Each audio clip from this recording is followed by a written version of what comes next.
చాలా వరకు ముక్కలేనిదే ముద్ద దిగదు అంటారు. సో, మా ఇంట్లో మాత్రం రోటి పచ్చడి లేనిదే ముద్ద దిగదనమాట.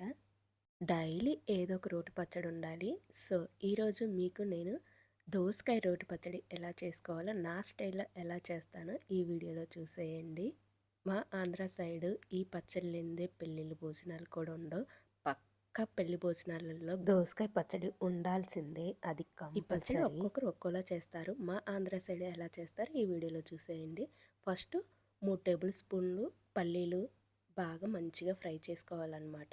అది కూడా మీరు పచ్చిమిర్చి స్పైసీని బట్టి వేసుకోవాలి. మరి చప్పగా ఉన్నప్పుడు ఏంటంటే ఇంకొంచెం తగ్గించుకోండి. నేను బాగా స్పైసీ ఉండేవి తీసుకుంటున్నాను. సో, ఇలా మంచిగా ఫ్రై అయిన తర్వాత ఇప్పుడు 1 టేబుల్ స్పూన్ నువ్వులేసుకోండి. నువ్వులు వేయడం వల్ల ఏంటంటే పచ్చడి మరింత టేస్ట్ వచ్చిద్ది. యాక్చువల్‌గా అయితే మేమిక్కడ మాకు రోటి పచ్చళ్ళు చేసేటప్పుడు పుచ్చగింజలు లేనిదే అసలు రోటి పచ్చళ్ళు చేయము. బట్ ఇప్పుడేంటంటే అయి అవైలబుల్‌లో లేవు. సో, నెక్స్ట్ వీడియోలో ఖచ్చితంగా పుచ్చగింజలతోటి రోటి పచ్చడి చేస్తాను. పల్లీలు, నువ్వులు మంచిగా ఫ్రై అయిన తర్వాత అదే బాణలిలో కొంచెం నూనేసుకొని అందులో ఒక 10 పచ్చిమిర్చీలు ఇలా కట్ చేసుకొని ఏసుకోండి. ఇలా కట్ చేసుకొని ఏసుకోవడం వల్ల ఏంటంటే త్వరగా మంచిగా ఫ్రై అవుతాయన్నమాట. పచ్చిమిర్చి మంచిగా ఫ్రై అయిన తర్వాత 3 టమోటాలు ఎర్రగా పండిన టమోటాలు 3 తీసుకోండి. అవి కూడా ఇలా పీసెస్‌గా కట్ చేసుకొని ఏసుకోండి. త్వరగా కుక్ అవుతాయన్నమాట. త్వరగా ఫ్రై అవుతాయి. కొంతమంది దోసకాయ పచ్చడి అంటే టమోటా ఎయ్యరు. బట్ టమోటా ఏస్తేనే టేస్ట్‌గా ఉండిద్ది. సో, టమోటాలేసిన తర్వాత 2 నిమిషాలు ఫ్రై చేసుకున్నాక ఇప్పుడు దీంట్లో 1 స్పూన్ జీలకర్ర, కొంచెం కరివేపాకు వేసుకోండి. ఇవి 2 ఏయడం వల్లే పచ్చడి మరింత టేస్ట్‌గా ఉండిద్ది. జీలకర్ర అయితే కంపల్సరీగా ఎయ్యాలి.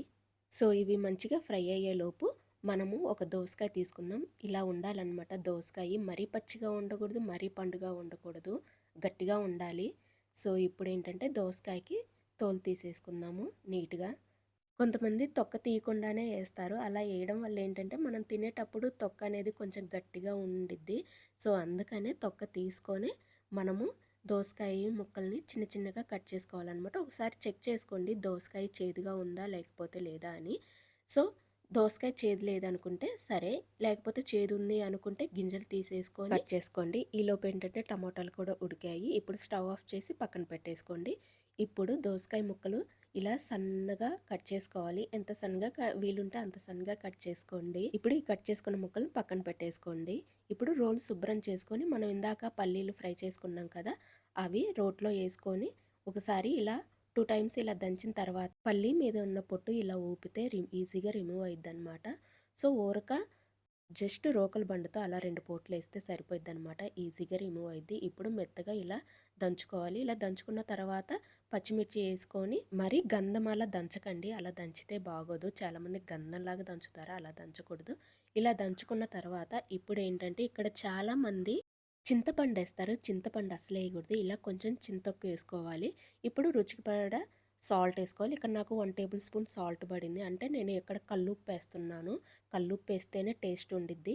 అన్నీ ఇలా మెత్తగా దంచుకున్న తర్వాత లాస్ట్‌లో టమోటాలేసుకొని టమోటాలు కూడా అంతే మెత్తగా బాగా మెదిగేలాగా దంచుకోవాలి. ఇలా దంచుకున్న తర్వాత ఒకసారి గరిటెతోటి తిప్పుకోండి. అడుగున ఏమన్నా మెదక్కుండా ఉంటే అవి మెదుగుతాయన్నమాట. అలా తిప్పుకున్న తర్వాత దోసకాయ ముక్కలేసుకొని దోసకాయ ముక్కలు మరీ గంధంగా దంచుకోకండి. ఊరక జస్ట్ అలా కచ్చా పచ్చాగా దంచుకుంటే సరిపోయిద్ది. అలా దంచుకోవడం వల్ల ఏంటంటే మనం తినేటప్పుడు ఏంటంటే దోసకాయ ముక్క మన పంటి కింద తగులుతూ చాలా అంటే చాలా టేస్టీగా ఉండిద్ది కారం కారంగా. ఈ దోసకాయ పచ్చడి మరీ చప్పగా ఉండకూడదు, మరీ స్పైసీగా ఉండకూడదు, మీడియంగా ఉండాలి. నేను చూపించినట్టు 10 పచ్చిమిర్చి, 2 టమోటాలు వేసుకుంటే సరిపోయిద్ది. సో, ఇప్పుడు కొంచెం వెల్లుల్లి వేసుకొని దంచుకొని తర్వాత కొంచెం కొత్తిమీర వేసుకొని జస్ట్ అలా ఒక్కసారి 2 పోట్లేస్తే సరిపోద్ది. మరీ ఎక్కువ కూడా అవసరం లేదు. ఇలా దంచేసుకున్న తర్వాత రోకలి బండుకున్న పచ్చడిని ఇలా చేత్తోటి రిమూవ్ చేసేసుకోండి. చూసారు కదా! పచ్చడి ఇలా దంచుకుంటే సరిపోయిద్దనమాట. దోసకాయ ముక్కలు కనిపిస్తూ చాలా అంటే చాలా బావుంది. చూస్తుంటే నోరూరిపోతుందిక్కడ. ఇది మొత్తం వేరే బౌల్‌లో తీసేసుకోండి. మీకు నచ్చితే ఈ రోల్లోనే 2 ముద్దలేసుకొని కలుపుకొని తినండి. చాలా అంటే చాలా టేస్టీగా ఉండిద్ది. సో, ఫైనల్లీ పచ్చడైతే రెడీ అయింది. ఇప్పుడు వేడి వేడి అన్నంలో పచ్చడి, నెయ్యేసుకొని తింటే చాలా టేస్టీగా ఉండిద్ది. ఇక్కడ మేము పచ్చడి చేసినప్పుడు 4 ముద్దలు ఎక్స్‌ట్రానే తింటాము. మా ఇంట్లో పిల్లలైనా, పెద్దలైనా సరే ఆ రోజు రోటి పచ్చడి చేశాము అంటే అన్నం కొంచెం ఎక్కువగానే వండుతాము. అంత టేస్టీగా ఉండిద్ది ఈ దోసకాయ పచ్చడి. కొంతమంది కొంత ఏరియాల్లో ఇంకోలా చేస్తారు. అది నెక్స్ట్ వీడియోలో పోస్ట్ చేస్తాను. వీడియో గనుక నచ్చితే లైక్ అండ్ సబ్స్క్రైబ్.